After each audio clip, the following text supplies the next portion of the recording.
Alright, so first when you start out with this, you will have a very dirty pen, which you will need to clean out because you don't want to just put fresh stuff over the top of this because it can get really nasty and it's not good for the animals. So make sure you clean all this stuff out and just get it all nice and clean for putting new straw in. It doesn't matter how deep it is, you just want to get all that stuff out.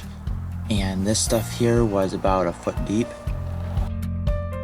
and so I just had to clean all that stuff out. Here's some bedding that you do not want to have. This type that you don't want to have with poop in it and just old hay because it can mold. Like, here's some pictures of mold if you guys haven't seen it, but this is what it can do, and it is very bad for your baby animals to be breathing that in, and for the adults too to be breathing mold in. I got some close-ups here of some mold. As you can see, it's just white stuff that just looks sort of feathery or something, but sort of like spider webs. But anyway, you want to get your whole pen all cleaned out. Make sure that you let it dry out before you put the straw down, that way the straw does not soak up that moisture. Here's our straw pile. You want to just get good, nice straw. There's two kinds of straw that's usually mixed together.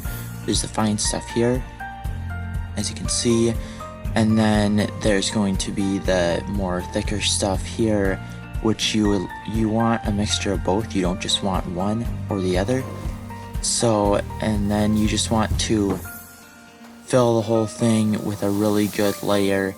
You don't want to just skimply put it over the top of your barn floor.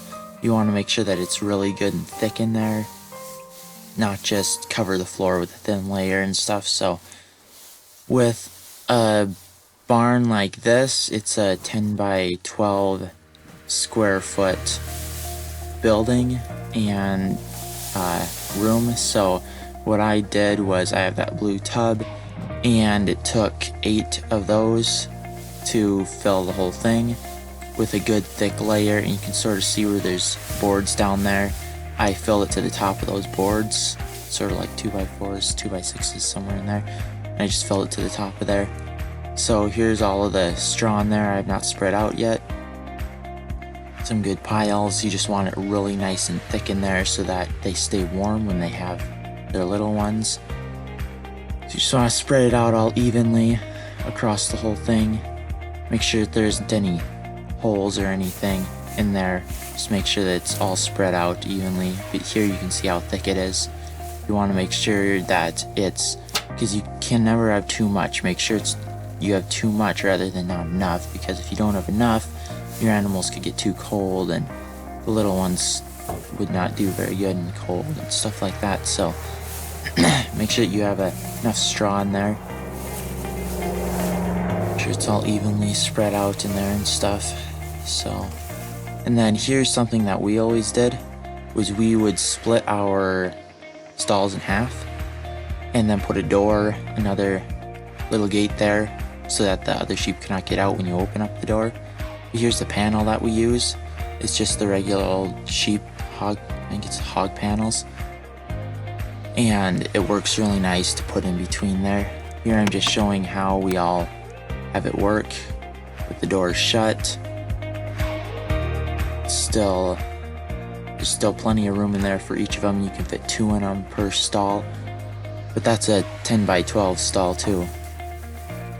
And then here's this door. It is on a hinge, so it opens and closes, so that when you go in, you can shut that if you're going into the other side, and the other sheep won't get out because there's all that room for her to escape and you aren't there. So you just leave that shut. You can like clip it shut or something, then you just shut the door, and then it works real nice. Then you're in the other side and stuff. So you want something for water and food. We like to use these sheep tubs because we just get these molasses tubs for our sheep before they lamb. They're really nice stuff. These tubs work really nice for us. This is what we've always used. They hold a good amount of water. Just make sure that your sheep always have water. That's one thing that you always need to make sure of, so that they always can stay hydrated. Food, you can feed them twice a day, is what I like to do. More if you'd like to. Just make sure that they have a good amount of food and water. These hold a good amount of water, so you don't have to replace the water as so often. So just make sure that they have a good amount of food and water in the tubs.